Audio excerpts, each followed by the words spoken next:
Bitcoin is a decentralized digital cash that eliminates the need for intermediaries like banks and governments, using instead a peer-to-peer computer network to confirm purchases directly between users. Fiat money like the US dollars in your bank account is backed and regulated by the government that issues it. Bitcoin, on the other hand, is powered through a combination of peer-to-peer technology, a network of individuals much like the volunteer editors who create Wikipedia, and software-driven cryptography, the science of passing secret information that can only be read by the sender and receiver. This creates a currency backed by code rather than items of physical value like gold or silver, or by trust in central authorities like the US dollar or Japanese yen. If you're interested to know more about Bitcoin and how it works, I suggest you stay with me until the end of this video. Hello and welcome to our YouTube channel. In today's video, we will be explaining about Bitcoin and how it works. If you're new here, make sure to smash the like button, subscribe to our channel, and hit the notifications bell to get updates whenever we post. Bitcoin is known as a type of cryptocurrency because it uses cryptography to keep it secure. There are no physical bitcoins, only balances kept on a public ledger that everyone has transparent access to, although each record is encrypted. All Bitcoin transactions are verified by a massive amount of computing power via a process known as mining. Bitcoin is not issued or backed by any banks or governments, nor is an individual Bitcoin valuable as a commodity. Despite it not being legal tender in most parts of the world, Bitcoin is very popular and has triggered the launch of hundreds of other cryptocurrencies, collectively referred to as altcoins. Bitcoin is commonly abbreviated as BTC when traded. Bitcoin was launched in 2009 and is regarded as the first cryptocurrency. The concept of blockchain technology had been discussed in academic papers for decades, but a paper titled Bitcoin, a peer-to-peer electronic cash system, helped launch cryptocurrency into reality. What is needed in an electronic payment system based on cryptographic proof instead of trust, allowing any two willing parties to transact directly with each other without the need for a trusted third party, wrote Satoshi Nakamoto, the pseudonym of the mysterious author of the Bitcoin paper, in a white paper introducing the open source technology. It's come a long way since then, now accepted as payment by companies such as PayPal, Microsoft, and Whole Foods. The price of one Bitcoin has grown substantially. In April 2011, the price was $1. By April 2021, it reached a record spot price approaching $65,000 before sliding back down. As of late September, Bitcoin was trading in a range between $40,000 and $45,000. Bitcoin versus other major cryptocurrencies. Cryptocurrencies are virtual currencies which operate independently of banks and governments but can still be exchanged or speculated on just like any physical currency. Launched in 2009, Bitcoin was the first decentralized cryptocurrency. Since then, thousands more cryptocurrencies known as altcoins have launched. While Bitcoin remains the market leader, cryptocurrencies including Bitcoin Cash, Bitcoin Gold, Ether, Litecoin, Ripple, EOS, Stellar or XLM, and Neo could challenge in the future because of rising demand, expanded applications, and technological advances. Why do differences between cryptocurrencies matter to traders?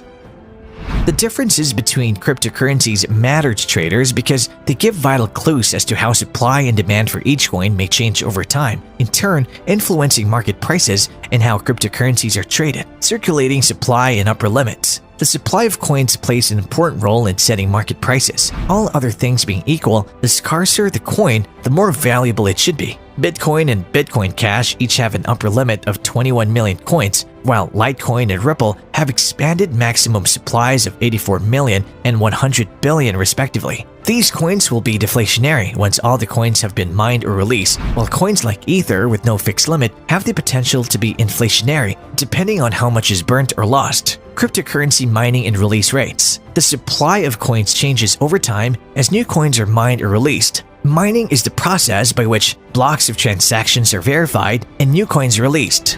Bitcoin is currently mined at a rate of 12.5 new coins for every verified block, with the reward halving roughly every 4 years. The final Bitcoins will be mined around the year 2140. Ripple coins, on the other hand, were pre-mined by its founders and are currently being released at a rate of 1 billion per month.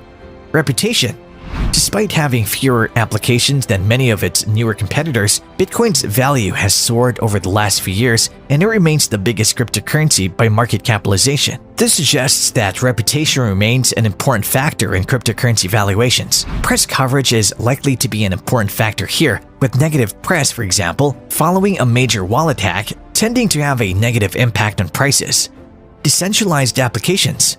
While Bitcoin, Bitcoin Cash, and Litecoin are standalone cryptocurrencies, Ether and Ripple exist as part of wider networks with expanded applications. If the popularity of these networks increases or they're adopted by mainstream businesses, demand for their underlying cryptocurrencies could surge.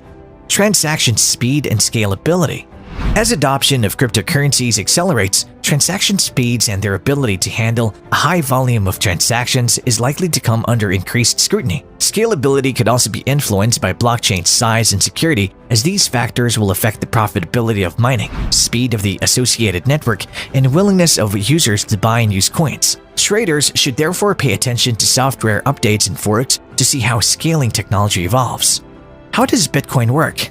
Each Bitcoin trading symbol BTC through XBT is also used as a computer file stored in a digital wallet in a computer or smartphone. To understand how the cryptocurrency works, it helps to understand these terms in a little context. Blockchain.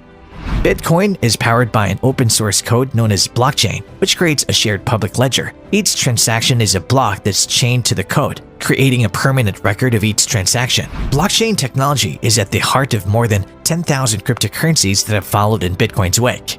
Private and public keys. A Bitcoin wallet contains a public key and a private key, which work together to allow the owner to initiate and digitally sign transactions, providing proof of authorization. Bitcoin miners. Miners or members of the peer-to-peer platform, and then independently confirm the transaction using high-speed computers, typically within 10 to 20 minutes. Miners are paid in Bitcoin for their efforts. How does Bitcoin make money? Bitcoin value follows the law of supply and demand, and because demand waxes and wanes, there's a lot of volatility in the cryptocurrency's price. Besides mining Bitcoin, which requires technical expertise and an investment in high-performance computers, most people purchase Bitcoins as a form of currency speculations, betting that the US dollar value of one Bitcoin will be higher in the future than it is today. But that's difficult to predict. Is Bitcoin worth investing in? The extreme volatility in Bitcoin prices makes many investors wary of investing in the cryptocurrency, yet others view it as owning a venture capital-backed asset since the digital coins have received more acceptance as an alternative asset. Bitcoin remains the world's largest digital currency by market capitalization and reached an all-time high of $63,558 in April. The second largest digital asset by market cap is Ethereum. When Bitcoin fell below $50,000 on April 23rd, it also dragged down prices for Ethereum and other digital coins, resulting in a $200 billion loss in value of the cryptocurrency market in one day. The lack of regulation and continued volatility makes investing in virtual assets risky, which is why the majority of institutional investors, such as hedge funds, pension funds, and retirement companies, are reluctant to put money into them. While it's clear there are many reasons to be skeptical of digital currencies, many traditional investors have been won over to the new asset class. The blockchain space is frequently described as a transformative industry with the potential to disrupt the world in the same way that the internet did in the 1990s. Should you invest in Bitcoin? Let us know your thoughts in the comment section down below.